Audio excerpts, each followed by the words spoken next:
Buenas tardes, soy el doctor Iván Ahmed Muñoz Monroy. Soy especialista en anestesiología y cuidados críticos del adulto.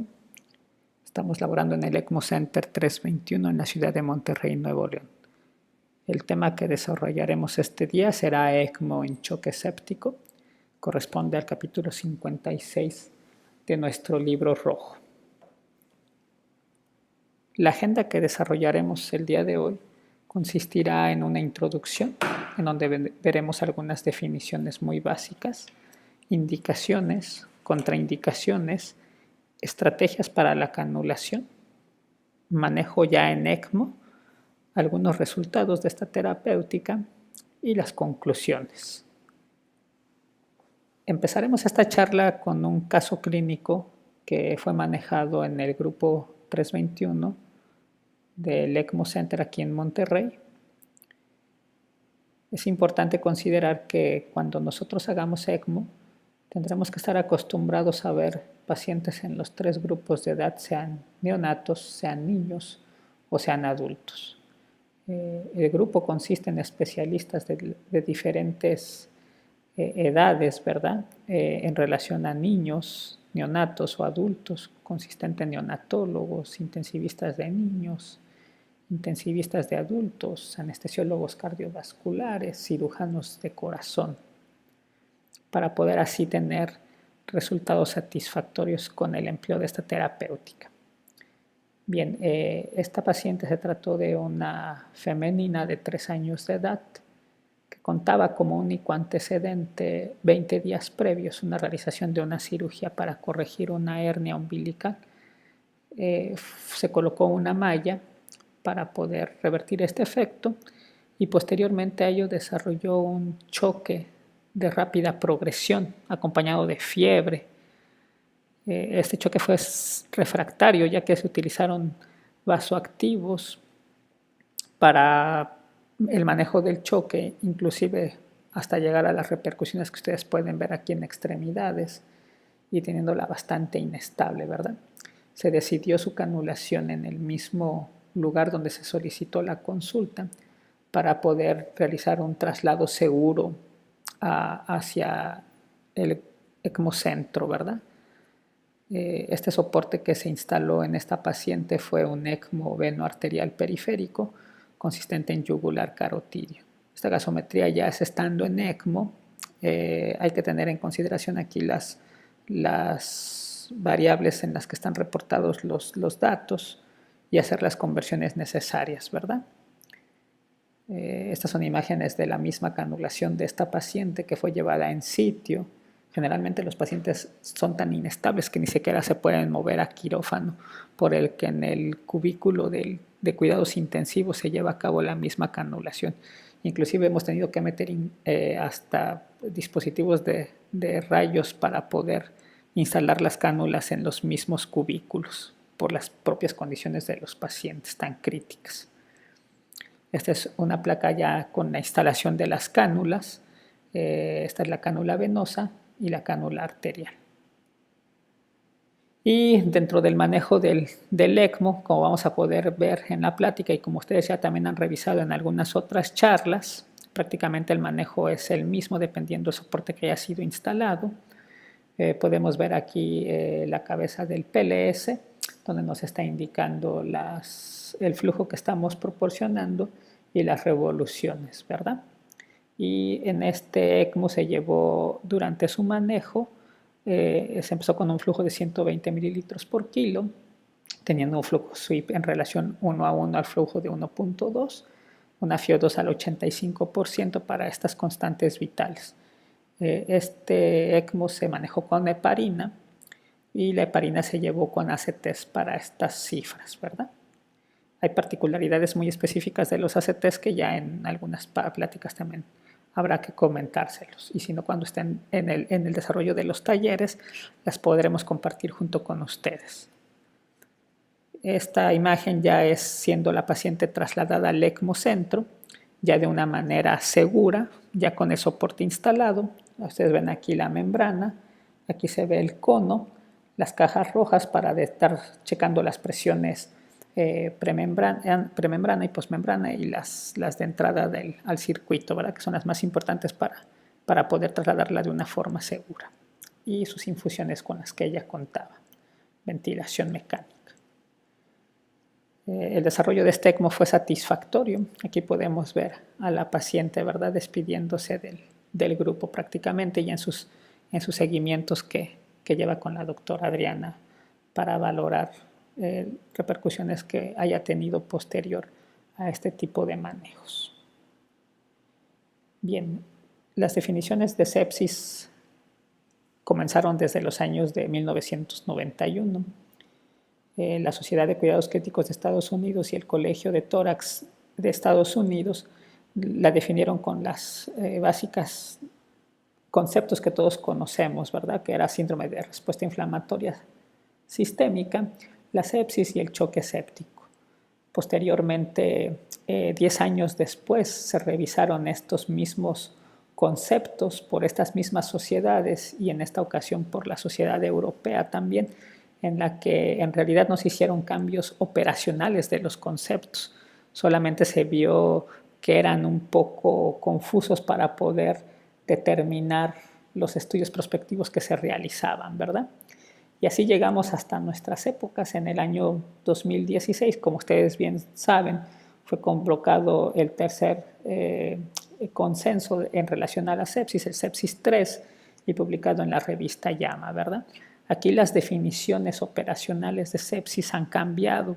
Ahora se ha descartado la sepsis grave y solamente se conocen estos tres términos ahora: la infección, la sepsis y el choque séptico, ¿verdad? La sepsis la definen como una disfunción orgánica que es resultado de una respuesta inflamatoria del huésped a una infección, o bien una infección más 2 datos positivos de SOFA. Y el choque séptico lo definieron como un subconjunto de la sepsis que tiene anormalidades circulatorias y metabólicas que incrementan el riesgo de mortalidad. Esas son las definiciones actuales operacionales para este tipo de pacientes.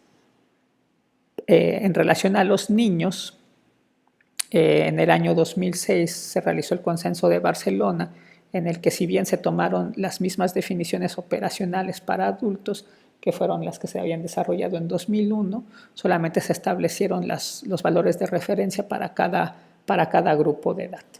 Y por último, este término que es muy importante para nosotros, que es el que va a hacer la indicación para poder entrar a este tipo de soporte, que fue por el Colegio Americano de Cuidados Críticos, es el choque séptico refractario, ¿verdad? Que es aquel en el que se persiste después de hacer un uso por objetivos adecuado de inotrópicos, vasopresores, vasodilatadores o el manejo médico que llega a ocupar el paciente. Es importante que sepan que para el desarrollo del ECMO nosotros tenemos que estar habituados a ver los 3 grupos de edad, ¿verdad? Que son los neonatos, los niños y los adultos, ya que para cada grupo de edad se tendrán particularidades muy específicas en relación al manejo de cada entidad, no siendo la excepción aquí la sepsis. Para los niños la mortalidad es alta, ¿verdad? Cuando se encuentran ya en choque séptico, se relaciona entre el 27 al 32%. Históricamente, la sepsis fue una contraindicación para poder soportar con ECMO. Realmente ahora las modificaciones a las indicaciones han cambiado bastante, como ustedes ya han podido ver en las pláticas que se han desarrollado, no siendo la excepción para la sepsis, en la que lo más importante es el tiempo en el que se va a iniciar el soporte, como cualquier otro soporte. Los rangos de supervivencia actualmente, y sobre todo para niños, es alto. Son rangos de supervivencia entre el 75 al 80%, por lo que ustedes juzguen que si es oportuno y válido realizar este tipo de soporte. Para desarrollar este soporte, lógicamente se necesitan equipos multidisciplinarios y dependerá de la respuesta que tenga la institución para poder establecer en el momento oportuno y en la hora en que se necesite este tipo de soportes. En relación a las publicaciones que han existido para el manejo de ECMO en este tipo de entidad para los pacientes que ya hemos comentado, las publicaciones solamente se han dado por series de casos o estudios retrospectivos. No hay realmente estudios comparativos para poder determinar su validez de instalar o no instalar este tipo de soporte. Entonces, para lo que respecta para los niños, el autor McLaren es aquella persona que ha desarrollado más estudios de casos en este tipo de pacientes desde el 2007 y en el 2011, el del 2007 siendo el estudio con más número de pacientes y en el cual reporta una sobrevivencia del 47%.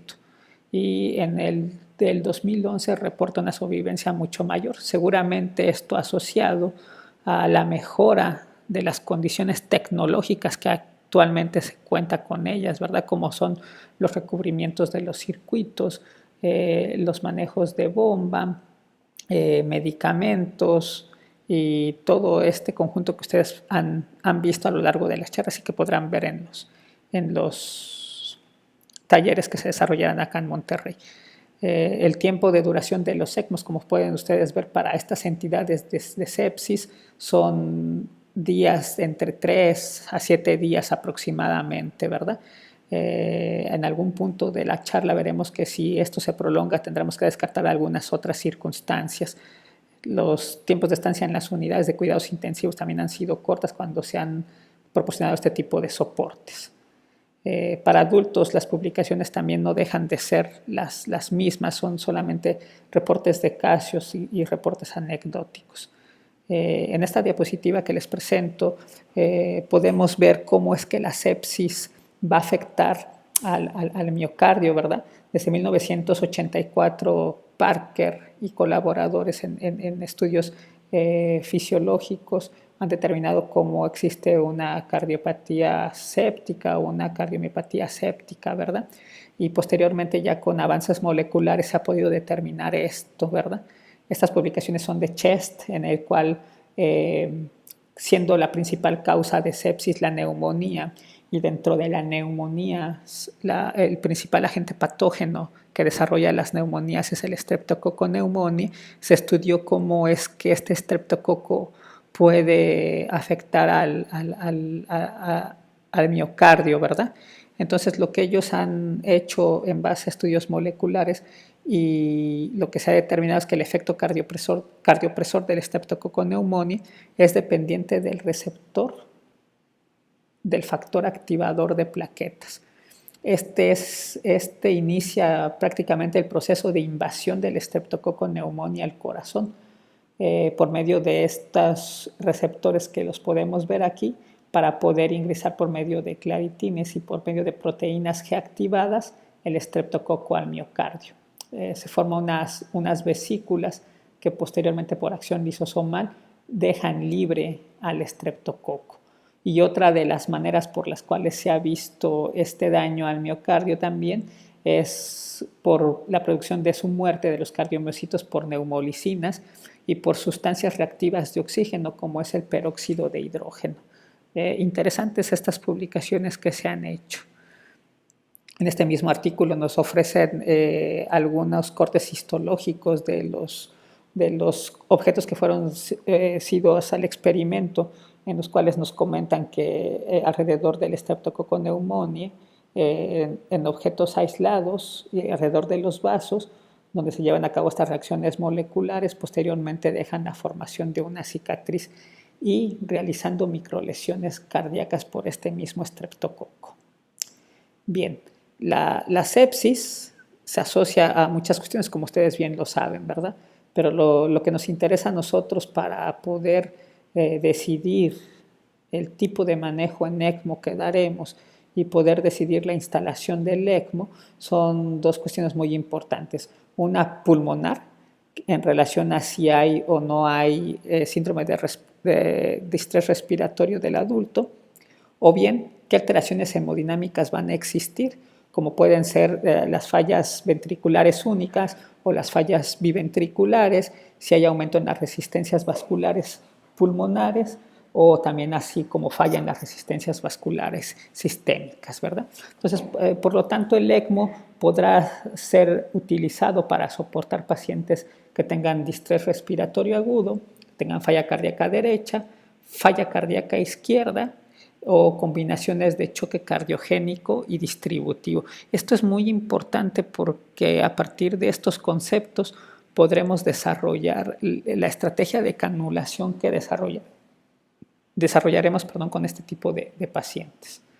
Bien, para las indicaciones de este tipo de soporte vamos a considerar 3 situaciones generales. Estas situaciones generales son muy importantes que las tengamos en la cabeza para poder desarrollar este soporte. La primera situación que vamos a tener son adultos con neumonía o que presentan síndrome de distrés respiratorio del adulto inducido por la propia sepsis, ¿verdad? En este tipo de pacientes, la mayoría de ellos se presentan sin disfunción circulatoria significativa y en estos casos las indicaciones y estrategias de canulación serían similares a las que ustedes ya han visto para la insuficiencia respiratoria hipóxica. Sería la instalación de un ECMO veno-venoso, como ustedes pueden ver aquí, ¿verdad? Inclusive lo que te recomiendan es que sea un ECMO veno-venoso yugular, arteria femoral, ¿ok? Lo que se trata de esto es de mejorar la oxigenación, lógicamente, del organismo para que así esta hipoxia severa, la hipercapnia que presentan estos pacientes, la hipertensión pulmonar o falla cardíaca derecha, al mejorar la oxigenación con el ECMO veno-venoso, estos efectos secundarios disminuirían. La segunda situación es aquel adulto que lógicamente tiene choque séptico y tiene además afectada la función del corazón. En este tipo de pacientes el porcentaje de sobrevida varía, ¿verdad? Entre 15 y 71%, y la mejor opción para iniciar el manejo en ECMO es la colocación de un ECMO veno-arterial, ¿verdad? Como ustedes pueden observar aquí en las figuras. El ECMO arterial puede ser de extracción femoral y de reinserción femoral, o bien femoral y femoral, como ustedes pueden ver aquí en las imágenes, ¿verdad? Los resultados con este tipo de soporte varían dependiendo de algunas situaciones, ¿verdad? Como si son adultos jóvenes que presenten un choque distributivo, que desarrolle solamente disfunción ventricular izquierda y que se haya supuesto el ECMO antes de presentar parada cardiorrespiratoria. Estos pacientes son los que mejores resultados han tenido en este tipo de soporte. Y los peores resultados que se han observado en este subconjunto de pacientes son aquellos que han tenido choque distributivo con parada cardíaca y mayores de 60 años. Esas son consideraciones importantes.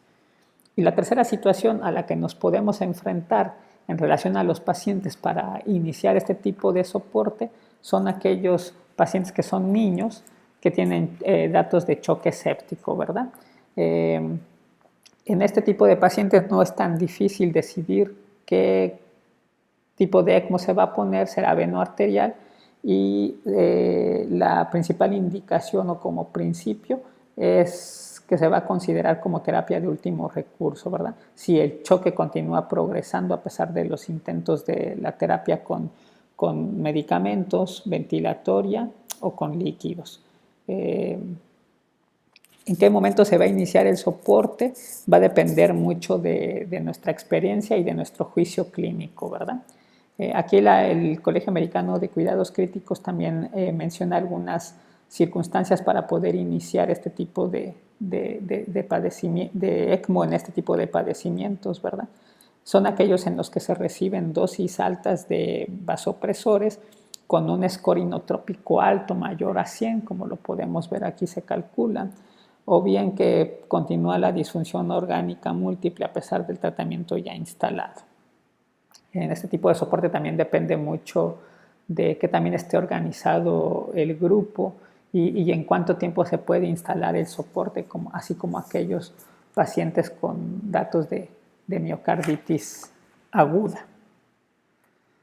Las contraindicaciones para colocar este tipo de soporte son muy puntuales y prácticamente no cambian a las que ustedes ya conocen en las pláticas anteriores, ¿verdad? Las principales es que no haya un pronóstico neurológico para poder colocar este tipo de soporte, que se presente una malignidad incurable. Los pacientes sépticos oncológicos ahora es muy controvertido, ya que hay muchos que sí tienen pronóstico favorable en relación a su patología oncológica y durante su proceso presentan alguna infección que los condiciona a poder ser soportados en este tipo de manejos. Solamente hacen una excepción en el libro, que son aquellos que tengan trasplante de medular. El libro también menciona algunos datos en relación al agente etiológico, sobre todo en los niños. Aquellos que tengan Bordetella pertussis como agente etiológico de su condición, o bien virus del herpes simple, son aquellos que presentan las peores condiciones para poder sobrevivir a pesar de haberse instalado este tipo de terapias. Bien, ¿qué estrategias de canulación vamos a usar? Entonces, aquí para decidir nosotros nuestro plan de canulación, debemos de entender la fisiología que se presenta y que ya la habíamos comentado en las diapositivas anteriores, ¿verdad? Si presentan falla ventricular derecha, si se presenta una falla ventricular izquierda, si se presenta un choque distributivo o un choque mixto. Esto es muy importante para poder decidir las estrategias de canulación. Para la situación 1, como ya habíamos comentado, que eran adultos que presentan síndrome de distrés respiratorio agudo, la estrategia de canulación será un ECMO veno-venoso. Y para las situaciones 2 y 3, que eran los pacientes adultos con choque séptico refractario y los pacientes niños con choque séptico refractario, aquí es lo que se hace las consideraciones en relación a la condición del corazón para decidir qué tipo de canulación se va a optar. Entonces es muy importante que al inicio de este tipo de soporte se tenga con un ecocardiograma confiable y validado por personas expertas en relación a este tipo de estudio para poder nosotros decidir adecuadamente la canulación que se llevará a cabo. Esta tabla que les presento aquí es muy importante, que son manifestaciones del choque séptico y se las presentamos también por grupos de edad, ¿verdad? La principal manifestación del choque séptico en los neonatos es la falla cardíaca derecha, que se acompaña de hipertensión pulmonar del recién nacido. Para niños un poco mayores, continúa siendo la falla cardíaca derecha la principal manifestación en este tipo de pacientes. Y las complicaciones se asocian a la propia sepsis, como puede ser la cardiomiopatía, o bien a ventilación con presiones positivas altas. Para niños, la principal respuesta cardiovascular a la manifestación del choque séptico es una falla cardíaca izquierda. Sin embargo, en esta falla, el tono vasomotor se encuentra conservado y lo que está alterado es obviamente su entrega de oxígeno. Aquí hay un punto muy importante, que es la transición de ser niños a ser adolescentes o bien adultos, que no se menciona un corte de edad para esta situación, en el cual va a ser muy importante el cambio de la respuesta cardiovascular que se presente. Ya en este tipo de pacientes, la respuesta cardiovascular al choque será un choque distributivo y esto se acompaña de frecuencia cardíaca alta, disminución de la función ventricular y disminución del tono vascular. Aquí lo principal que se encuentra alterado en relación al oxígeno es que se encuentra reducida su extracción por parte de la mitocondria.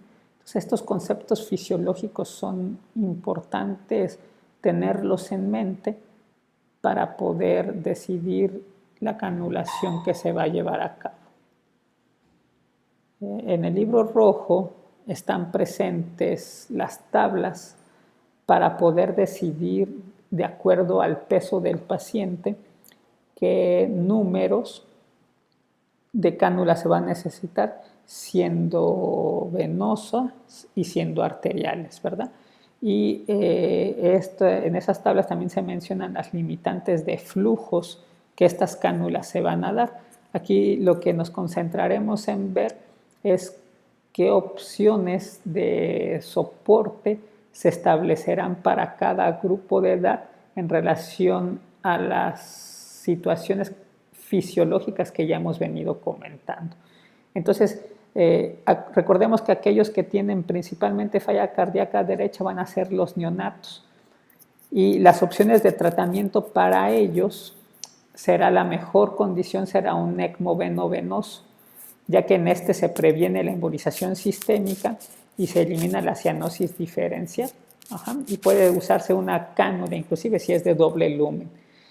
Sin embargo, esta terapia, las repercusiones que nos puede dar es que nos puede dar un soporte circulatorio completo, o bien si el paciente desarrolla un choque refractario durante su manejo, no lo vamos a poder soportar.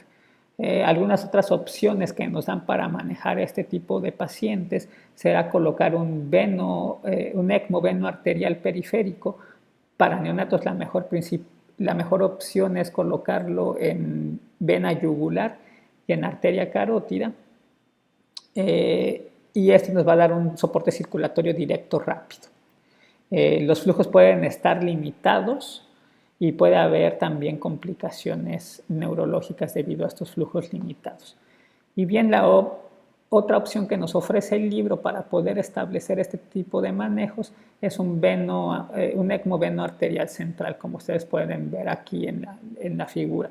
Este ECMO, por definición, es aquel que nos va a proporcionar los más altos flujos y también nos va a prevenir la cianosis diferencial, ya que las cánulas están colocadas, la venosa directamente en el atrio derecho y la arterial en la aorta ascendente. Entonces, por eso nos previene la cianosis diferencial. El inconveniente de este tipo de manejo es que se necesita el apoyo de un servicio de cirugía cardiotorácica y está incrementado el riesgo de sangrado e infección. Para los niños o que ya presentan un patrón de falla cardíaca izquierda, solamente se tendrán estas dos opciones de canulación, que es un veno arterial periférico o un veno arterial central. Prácticamente ya hemos visto qué tipo de ventajas nos ofrecen, que son las mismas en relación a las anteriores.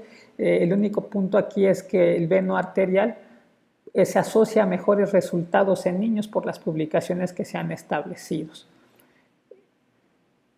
Cuando se instale ECMOs venos arteriales periféricos, es importante también tener en mente que puede haber repercusiones a las extremidades, por lo que se requiere repercusiones anterógradas de la arteria para que la extremidad no se encuentre comprometida.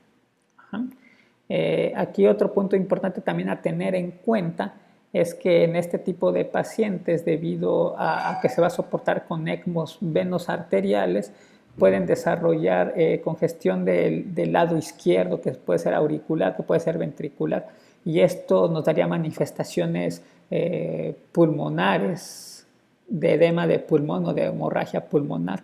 Entonces, siempre tener en cuenta esta situación para poder decidir la colocación de una cánula para ventana o bien atrostomías septales. Es muy importante que tengamos eso en mente. Y ustedes lo van a poder ver también en el desarrollo de los cursos.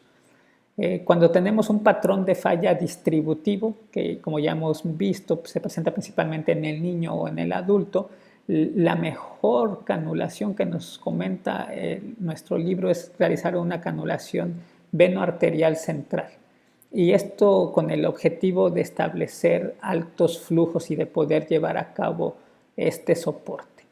Es muy importante que ustedes sepan que el peor resultado que se ha tenido en los pacientes son aquellos que necesitan flujos altos por el choque tan acentuado, por la falla cardíaca tan acentuada que presentan.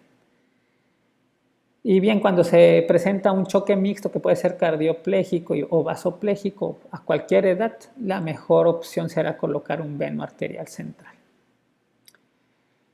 Y por último, si tenemos, aparte del choque, tenemos falla circulatoria y respiratoria concomitante a cualquier edad, las dos opciones pueden ser colocar un veno arterial central, que está mejor, como ya habíamos comentado, asociado a mejores resultados en niños, o bien colocar un ECMO veno arteriovenoso. Estas definiciones son importantes que ustedes ya las vayan teniendo en cuenta para poder tener un panorama amplio durante el desarrollo de los talleres. En el veno arteriovenoso, como ustedes ven, se drena sangre venosa, pasa a través del circuito y se reinfunde a una arteria, pero también se reinfunde a una vena. Esto es nuestro ECMO veno arteriovenoso. Y aquí esta imagen que les presento es para que tengan un concepto gráfico de la cianosis diferencial, en la cual se relaciona cuando no hay salida o no hay flujo de salida de sangre oxigenada al lado derecho, que puede repercutir en las arterias vertebrales y en las subclavias, como es en este caso que está obstruida, ¿verdad? Y esto se ha relacionado con ecos transcraneales en las cuales esta cianosis diferencial, como ustedes la pueden ver aquí, en este caso el lado derecho no llega a sangre oxigenada. En cambio, cuando está bien colocada este tipo de cánulas, no existe cianosis diferencial, por lo tanto la sangre oxigenada sube a través de ambas arterias vertebrales para después distribuirse adecuadamente por el polígono de Willis. La canulación central presenta ciertas ventajas y ciertas desventajas. Las ventajas es que se logran altos rangos de flujo y esto va a permitir una resolución más rápida del shock. Definitivamente nos va a quitar este problema de la cianosis diferencial porque la cánula arterial va a estar colocada en la aorta ascendente y nos proporciona un soporte completo cardíaco y pulmonar.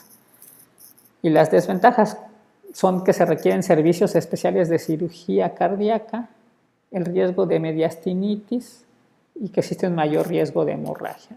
Los ECMOs que nosotros hemos presentado en el grupo para manejar este tipo de entidad han sido sobre todo en niños y los ECMOs que se han instalado han sido ECMOs venoarteriales periféricos, yugulares y carotidios. Esa ha sido nuestra experiencia. En adultos, para este tipo de entidades, no hemos presentado un paciente así.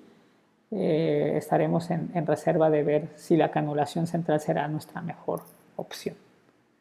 Y bien, ya habiendo decidido, ya habiendo instalado cánulas, ahora viene el manejo ya del ECMO en este tipo de pacientes. Esto es lo que nos va a estar necesitando nuestra presencia física en la área 24 horas para el manejo de estas circunstancias. Los objetivos que se van a establecer van a ser prácticamente como ustedes ya conocen para cualquier ECMO venoarterial, venoso que ustedes instalen, que van a ser los niveles de lactato, las saturaciones venosas centrales mayor a 70%. Una característica importante de este soporte es que va a requerir flujos altos, como ya hemos visto. Los flujos que se establecen son de 150 a 200 mililitros por kilo minuto. Sin embargo, las consideraciones por los colegios de cuidados críticos de Estados Unidos mencionan que deben ser menores de 110. Y esto es algo importante ya que flujos mayores nos pueden dar presencia de hemólisis y por lo tanto aumentarnos la hemoglobina libre en plasma. Y por lo tanto esto también nos puede repercutir desde muchos otros puntos de vista, como puede ser el renal y condicionarnos una peor evolución del paciente. La hemoglobina libre en plasma deberá mantenerse menor a 100 miligramos por decilitro o menor de 1 gramo por litro. Las cánulas que se decida colocar van a ser de acuerdo a las tablas, las mayores que puedan ser seleccionadas. A veces, previo a la canulación, se decide optar por cierto número de cánula y sin embargo ya estando en la colocación, a veces es dificultoso, ¿verdad?, pasar ese tipo de cánulas, pero tener en cuenta que siempre nuestro cirujano debe colocar las cánulas que de mayor tamaño que pueda colocar con esto para poder facilitarnos a nosotros nuestro manejo ya en ECMO. Recordemos que lo más importante del ECMO, o una parte muy importante del ECMO, es la canulación, si no queremos empezar a tener problemas con las presiones posteriormente. Los inotrópicos se irán disminuyendo de manera progresiva, esto con el objeto de dar un soporte, un reposo metabólico también, ¿verdad? Así como ya vamos a ver que también la ventilación mecánica se ajusta a parámetros de reposo, esto con la finalidad también de dar un reposo ventilatorio. Para el manejo de la anticoagulación, eso va a depender del manejo de cada grupo, ¿verdad? Al menos en nuestro grupo se maneja con ACTs a la cabecera del paciente, con tiempos de tromboplastina y antidiesa. Estos estudios, dependiendo de cada grupo, se determinarán con la frecuencia que se establezca. Y para con esto ajustar las dosis de heparina. Los hemoderivados también serán de rutina de acuerdo a los objetivos que para el grupo se hayan establecido, como pueden ser las plaquetas, como puede ser el fibrinógeno, como puede ser en un momento dado también la reposición de antitrombina 3. Y un punto álgido del manejo es esto, el manejo médico de la causa. Recordemos que el ECMO es solamente un soporte, ¿verdad?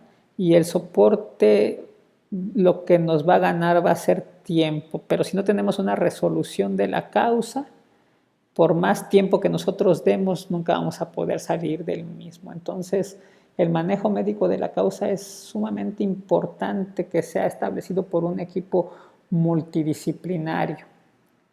Si durante la evolución del manejo del ECMO llegásemos a presentar lesión renal aguda o bien sobrecarga hídrica por balances muy positivos, tanto por los manejos de hemoderivados, podremos optar por realizar terapias de reemplazo renal continuo. Es muy controvertido aún todavía las terapias de depuración plasmática que actualmente se ostentan en el mercado. Sin embargo, con la terapia de reemplazo renal continuo, ya existen también ahora filtros que nos pueden ofrecer la capacidad de absorción de moléculas proinflamatorias, como pueden ser las interleucinas, ¿verdad? Entonces, en el grupo se han estado utilizando filtros Oxiris para este tipo de manejo de pacientes apoyado junto con el ECMO, ¿verdad? Siempre y cuando recuerden el paciente presenta lesión renal aguda o sobrecarga hídrica. El tiempo de manejo de este tipo de pacientes va a ser entre 3 a 4 días. Si esta situación llegase a aumentarse más en tiempo, mayor, por ejemplo, de 7 días, tienen que hacerse algunas consideraciones, como por ejemplo, ¿qué consideraciones tienen que hacerse?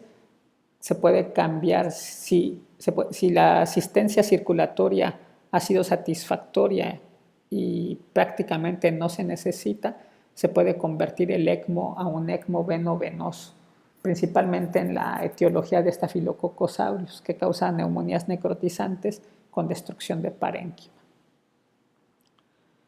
Entonces, como hemos podido ver a lo largo de esta plática, el ECMO veno-arterial se usa para tratar de rescatar a este tipo de pacientes, ¿verdad? Que se encuentran con una mortalidad prácticamente muy alta. Hay una sobrevida del 75% siempre y cuando sean tratados tempranamente. Durante el desarrollo del ECMO, la recuperación del ventrículo izquierdo la van a ver ustedes muy rápida. siempre y cuando también el manejo médico nos ayude en esta situación. Debemos de tener con equipos de ECMO móvil para poder soportar este tipo de pacientes en cualquier lugar donde sean llamados y no aumentar su mortalidad por el hecho de trasladarlos en condiciones tan inestables a otro lugar en donde se pueda proporcionar el soporte. Y como ustedes bien saben, los centros ECMO que ya cuentan con experiencia está directamente relacionada con la mortalidad al inicio de este soporte. Bien, si quedan algunas dudas, compartiremos nuestro correo. Esperemos verlos pronto acá en la ciudad de Monterrey para el inicio de los talleres. Muchas gracias.